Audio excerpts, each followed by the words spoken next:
Kitang-kita ang paghihinayang sa mukha ni Ronald Oranza sa huling edisyon ng LBC Ronda Pilipinas 2022. Hawak na niya ang prestiyosong LBC Ronda Pilipinas Red Jersey matapos manalo sa ika-6 na yugto at meron ding 38 segundong kalamangan sa general classification labang sa kanyang dating ka-teammate na si John Paul Morales.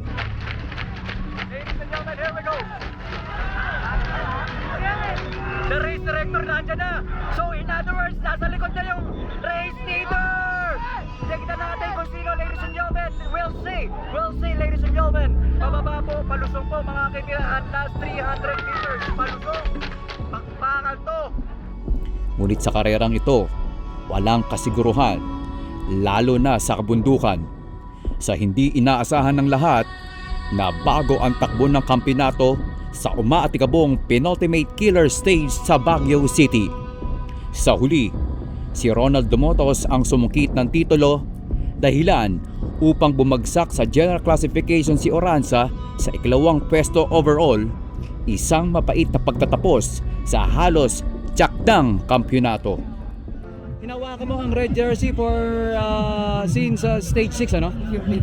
Stage 6, 7, and 8. Tatlong beses, no? Tatlong stage ba? Tama ba, Ronald Oranza? And now, seized by your teammate Ronald Dumotos.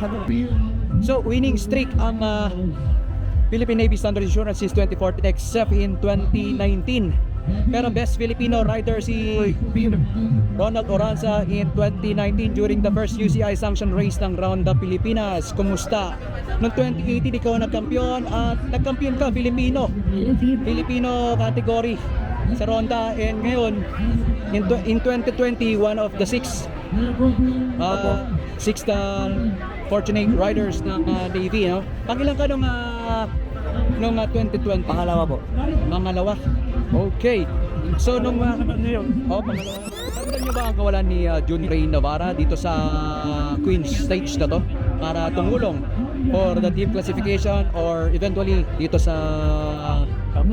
individual general classification in case na may katuwang ka dito sa bundukan? Kaya nga, ganun yun. Nung nawala si John Ray, talagang nagdoble porsige kami kasi kailangan talaga mag-sacrifice sa ahon. Kasi kung mayroon sana si John Ray, mas maganda sana mag-fit. Hanggang kailan pa kaya ang lakas ni Ronald Oranza? Depende. Pwede na siguro mag-retire. Dami nang mapalit ang mga bata. Kaya pa. Kaya pa ba? Kaya pa ba for another? But si John Paul Morales about 36 years old ngayon. Ikaw 29, ano? Tama ba ako? 36. So meron ka pang about 7 years. Oh. Depende kung hindi matama ng injury o kaya Nakasakit ko. Marami nakapansin, namaya to si Ronald Oranza. Nagpapahid pa si Ronald Oranza in preparation for the killer laps. Yes. Okay. The Pangasinan Pride, one of the 21 Pangasinan cycling champions. In front is Ronald Oranza, the 2018 Ronda Pilipinas Cyclist, second overall ngayon dito sa Hanapisan, dito sa LBC Ronda Pilipinas 2022. Live here in Baguio City, this is Dwayne Padua for Great Entertainment. Ronda Pilipinas 2022.